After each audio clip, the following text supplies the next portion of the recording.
to this edition of the Evening Review. My name is Oiva Angula. Let's quickly look at today's front page of Namibia.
Tonight we are welcoming back Oiva Angula, who is a Lubango dungeon survivor and was on the show last week, Friday, but due to popular demand by you, the viewers, we have brought Oiva back to tell us much about the content of his book, SWAPO Captive, as it relates to the events of the dungeons that SWAPO allegedly ran during the liberation struggle. Welcome back to the show, Oiva. Thank you, Toyo, for having me. Yeah. So you joined SWAPO in 1975. In 1978, you joined Clan, which was SWAPO's military wing, and then in 1984, you were captured by your own comrades and thrown in the dungeons, being suspected of or suspected of being a spy. So I'm wondering, what is it that that led to that suspicion? Because you were not new, like you were just coming from Namibia. You arrived and then they catch you. You were already involved in the fight, in the liberation struggle, at the front, if you like. Then suddenly you are a spy. What led to that kind of suspicion? Yeah, I think my arrest was the confusion that reigned during the 1980s in Angola, especially in Lubango, because when I left this country in 1978, I was sent straight to the training at Inyako. After complete training, I was selected to go for political training in Bulgaria. Yeah. On our arrival back, I was made a political instructor at Topias Inyako Training Center. And I stayed there. And my first encounter with the security gang that operated in Lubango was in 1980, when myself and 4 other plan cadres were arrested in the thick of darkness and thrown into a dungeon. That is now 1980. 1980, yes. Yeah. Where we were kept. Unfortunately, because of the intervention of some of the people that knew us, who reported the matter to the defense headquarters, the then Secretary of Defense, Peter Nanyemba, ordered investigation into the issue. And the investigation found that we were indeed innocent after being implicated with more than 60 others to be South African spies by one of the people, one of the soldiers that was arrested, tortured. And then it was on that basis that we were released. And I continued to work in Topias Inyako. Was promoted to become the chief political instructor, in charge of all the political instructors in the training center.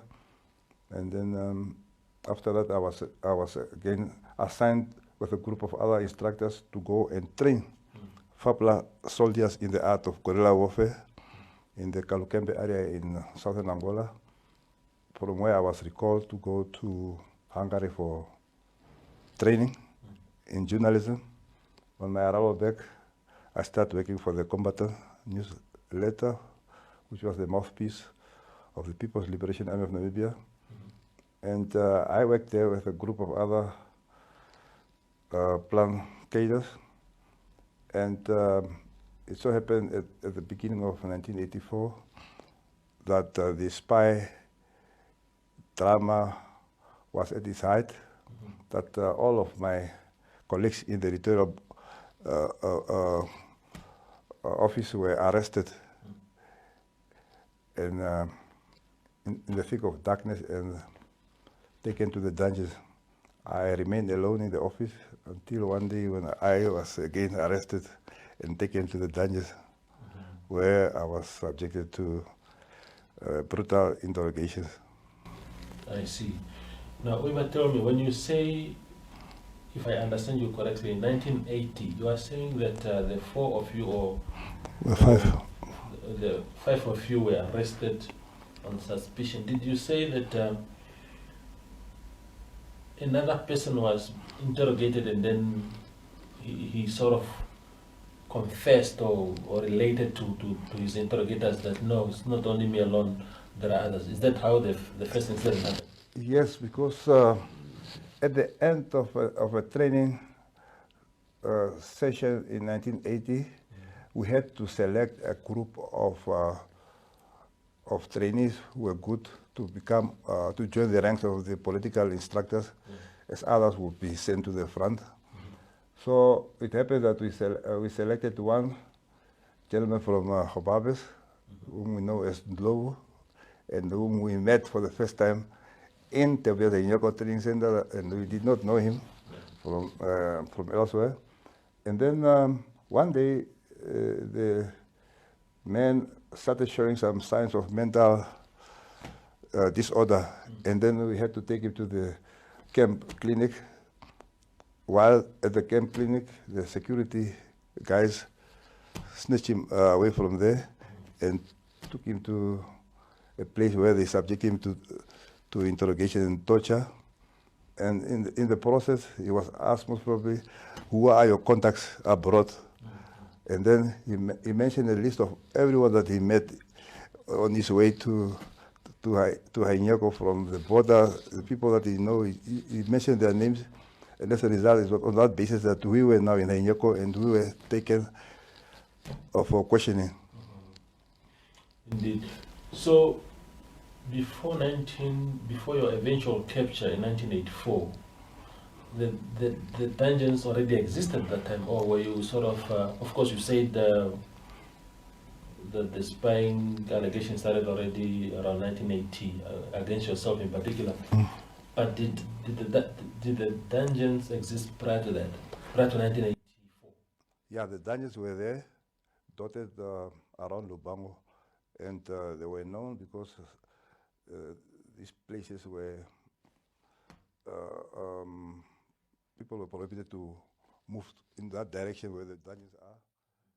So everybody knew that this area you cannot move because they are where they are keeping people that they suspect or who they have captured from the front. So you are not allowed to get to that area. So in 1984, when they eventually captured you,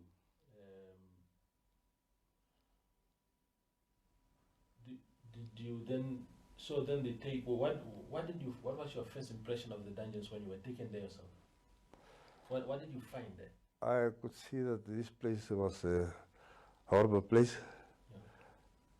a very scary place, a place where we were caged as if we were animals. And yeah, it was a very difficult place to be because you are deprived of sunlight, you are deprived of ventilation because there's only one opening at the top, and when it is shut, you have to stay there without any sufficient ventilation in that place, and it was the stench in that those dungeons were unbearable. They were unbearable. Not to talk about the diet that we had to eat, which sometimes was only consisting of rice or maize meal, which really caused a lot of problems for us in terms of our health. Yeah, and the place was also very dusty. It also caused a lot of people to develop other lung diseases. And did you find any people there that you knew? When you, upon arrival there, did you find some comrades that you knew from the time back? Yes, when I arrived for the first time in the dungeon, I came to meet one guy. His name was Bobby Kamo from SWAPO. He was the administrator of the Peter Nyeba Clinic in the area of Lubango. When he disappeared, we were told that he ran away to the Boers. So that was the rumor that was spread in the settlements around Lubango, that he ran away to join his masters. But then I was surprised that I found him inside there, and I even related to him the story that is the story that is going on around in Lubango. So he was also even surprised to hear that such a story is doing it around there. Yeah, but it was the only person that I knew. Yeah, in the dungeon, because we schooled together at Martin Luther High School, and we also met in the Lubango area. Yeah, but the others, it was my first time to have seen them there. I see. Is it therefore a possibility that the rest that you did not know were indeed spies? I think that is a question that should be asked to SWAPO or the interrogators, and even those who instructed them to conduct this type of activities in Angola, because I had no business to identify who was a spy in the dungeons, because I myself was accused of being a spy. So it was very difficult for me, while in that situation, to see again who was a real spy, because everyone would tell you that no, they would tell you their stories, how they came, how they found themselves in the dungeon. So I did. There might be, but it was so difficult. Only SWAPO and the interrogators will know, because you do not know that the one was captured in the battlefield and brought to the dungeon, or whatever, what happened to these people. So only them will be able to tell us who were the real spies. Indeed. But as a trained soldier, you studied in Bulgaria and other areas in different warfare studies, if I can put it that way. Do you forget about yourself for a moment? Take yourself out of the equation at the moment. Do you think that spies were a natural component of any war, and that even if you were not a spy yourself, that there must have been, because SWAPO must have had its own spies also, who were spying particularly from inside the country for them. Is it fair to say that war generally would have spies? Yes, wars will have spies, but when you look at the logic of Lubango, South Africans could not have sent hundreds and hundreds of spies just like that. To do what? And even the children as young as 15 years old. So I think the method of operations of the security setup of SWAPO was wrong, because they assumed that there should have been spies coming to Lubango, because small kids coming, They are subjected to torture and interrogations, and they are asked to tell that they are not SWAPO members. They are there to spy on SWAPO, and they succumb. And if they have come with 5 of them, you will mention the others that they are also part of the spy network, and as a result, the domino effect will continue, because now they will also be asked, do you know someone in exile who is here? Yes, I know my other brother or my other cousin joined SWAPO earlier. So is he also your contact? They say, yes, he's my contact. Then is how the whole thing spiral out of control for them. Yes. Okay, so then I think I think I read in your book somewhere, if I remember correctly, that you only then got out of those dungeons around 1989. Yes. Are you saying for 4 years? Yeah, 4 now. Or 3 or 4 years there, you were just there in the dungeons? Yes, I was just in the dungeons. Well, what brought about your removal from those dungeons? I think there were a lot of people who were campaigning for our release, knowing that their children were imprisoned by SWAPO in dungeons in Lubango, and as a result, the release of prisoners became part of the implementation of Resolution 435, that both SWAPO and South Africa must release their political prisoners. And I was lucky enough to have been part of that group that were to be released. Others were never released, and we did not know what happened to them. Even after our release on the 1st of April in 1989, we stayed there in Lubango, and then we asked to be transferred to the Angolan authorities, which was done. And then we were repatriated on the 4th of July, 1989. By who now? By the United Nations. And surprisingly, while we were here in Namibia, and after SWAPO had declared that it had released all its prisoners, a group of 16 detainees escaped. And then they reported themselves to the Red Cross office in Lubango, upon which and they had left behind hundreds of others in the dungeons there at the 2nd Brigade, where they were kept. When the Angolans were asked to go and investigate, on their arrival there, the people were removed. And these people have not been seen since then. I see. Horrific.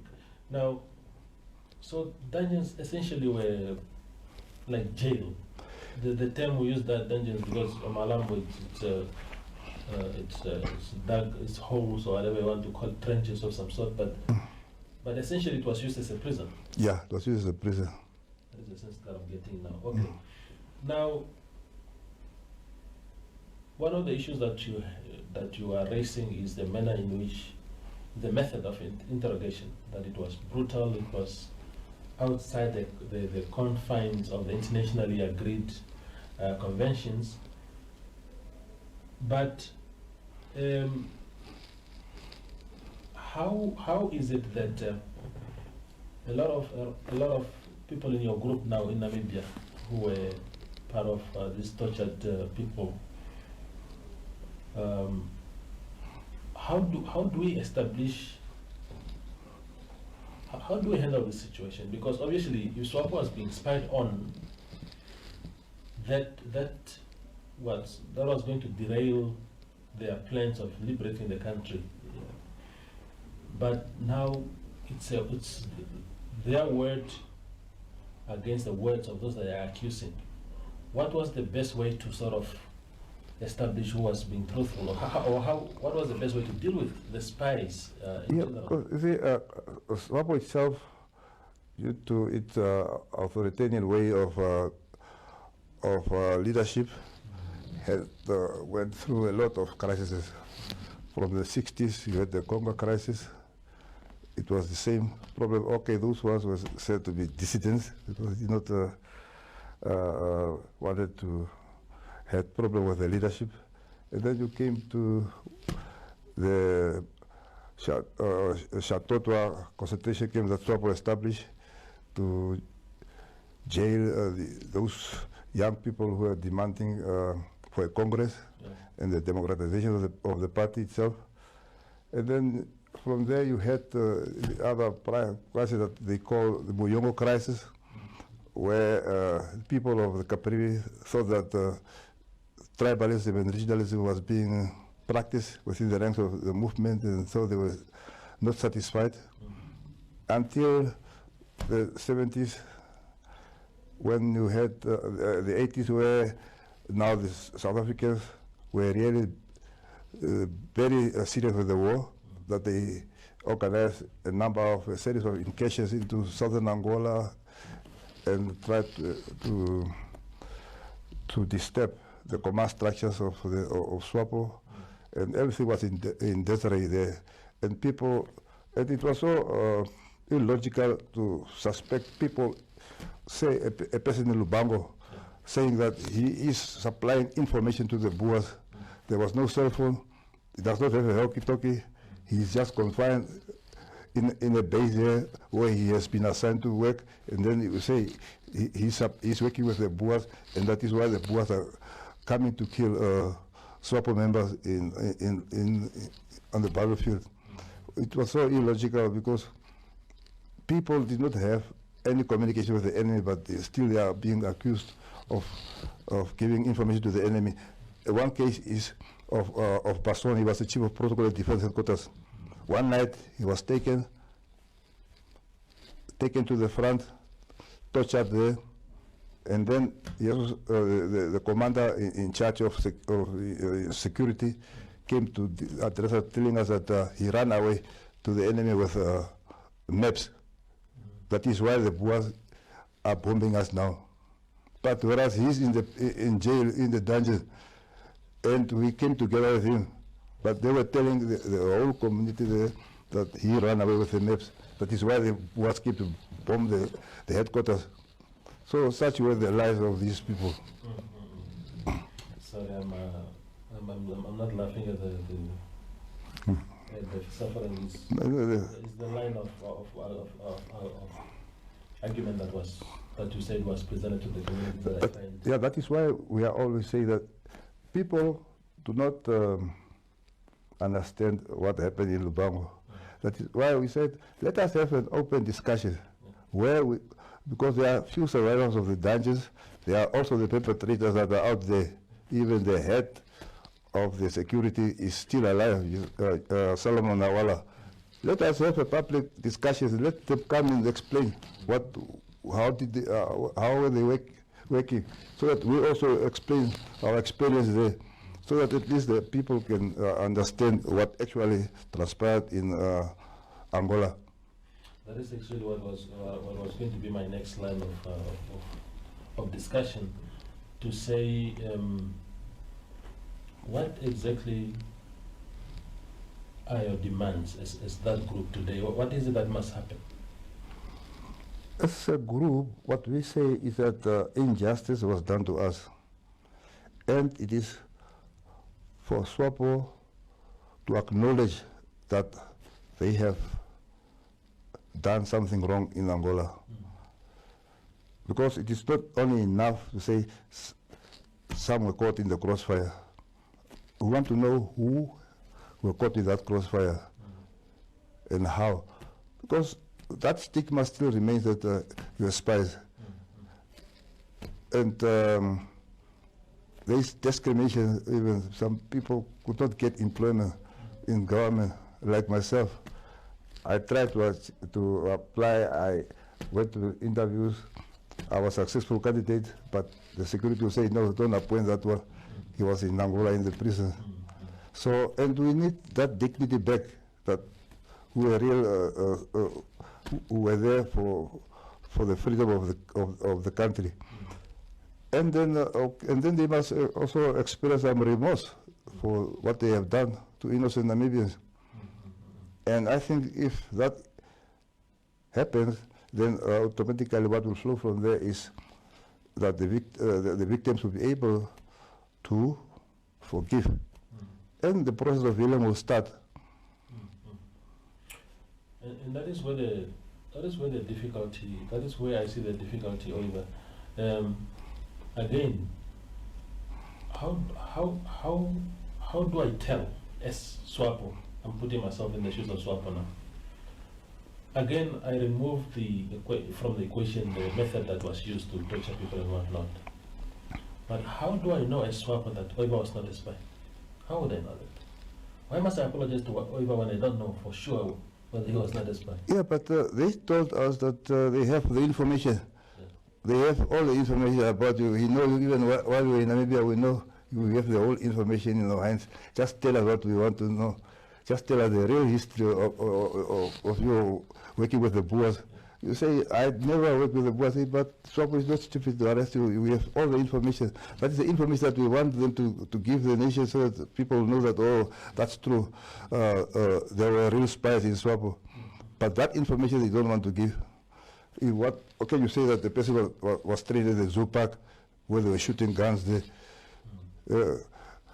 Or even mortars at the zoo park in Windhoek, or behind OK Bazaar, that he was trained, because the guy that were interrogated didn't even cross the red line to Windhoek or whatever. He went from the village to join the war there. And now he doesn't know, he was told all the lies that I was just trained here at the zoo park, and he accepted. There were a lot of people trained there, okay. Yeah. So this was the problem that we faced here, there in Angola. I understand. As we round up this interview, Oiva, so what you're asking is openness, is acknowledgement, is expression of remorse. Is your group asking for any sort of reparations? As I'm sitting here with you, I am recognized as a war veteran, despite all the painful doses that they administered on me. I'm a war veteran because there was no way how they could deny me a war veteran status. On what basis? Then they will open the can of worms that they now have to prove that I was indeed an enemy agent, but they don't have that information. Even once, as I was working at Telecom, one guy sent an email saying that is why you were undermining our struggle in exile and killing our people there as spies. I wanted to take that guy to court. And the guy ran away because he was served with the papers to go to the court. He ran to the SWAPO office and to say one guy who was a spy reported me. I must go to the court. Can you give me information? Will you help to say, who told you to point a finger to someone and say you were a spy? We here we don't do so. We just say we were a spy, but we don't mention people individually. Yeah. So I don't know how to help you. He came back crying to me and said, oh, please, my elder, forgive me. I will not do the same thing again. I said, okay, that's fine. I will forgive you. Then I told my lawyer, okay, let us just drop the case. And it's how it ended up. So I think when we return back from exile, through what we have established, what we call the political consultative committee, we documented our experience in Angola, where we described all the methods that were used to extract confessions from us, and we published the list of people that we have left behind, and that was contained in a book called titled Report to the Namibian People, which is this booklet. Yeah, which was widely distributed by the Breaking the Wall of Silence movement. So, but no one from SWAPO said what we have written there is not true. They are all quiet. They went underground. They don't want to be seen in public. That's the problem, what we are having. Why are they not coming out and telling their side of the story? Why only the victims are telling their stories? Yes. Because the victims know that they are telling the truth. But now, when they hear the truth, they are hiding. The final question, Oiva, is then,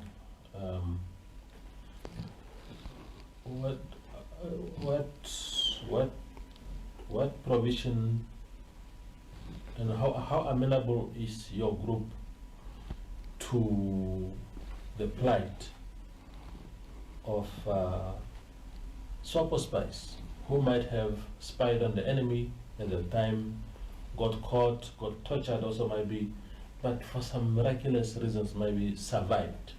Are they, how do you balance those two sides? Spies that were tortured at the hands of SWAPO and those SWAPO spies that were tortured at the hand of the enemy? Is both the two warring parties committed heinous crimes. The South Africans committed most of the political crimes against Namibian people here in inside the country, and we also Namibians were part of the population that were suffering until we went into exile. And SWAPO, the other side, also committed crimes. Coming back, they had the so-called amnesty proclamation, the colonial amnesty proclamation by the Administrator General, which was indeed a self-serving mechanism to protect the perpetrators of violence against Namibians, which says that they should not be prosecuted, and which was unfair. It was not good for the victims who wanted justice to be done. And even when the South African Truth and Reconciliation Commission invited Namibia to participate in that, they can come and also hear those who have been victimized by the South African army here. The SWAPO government says, no, we don't need that one. Keep it there. We don't want to come to rock our house here. We are in peace. We are national reconciliation. That was the argument then. Yeah. So they were not allowed. Yeah. That idea was rejected by SWAPO. I see. Oiva, thank you for coming through again for the second time. We appreciate it. I think you've given our viewers a better insight and understanding of what you've gone through. Thank you very much for having me. That was Oiva Angula. He's a survivor of the Lubango dungeons, chronicling what transpired during that time and what he's gone through. I hope we have served better your request for us to bring him back. Good night.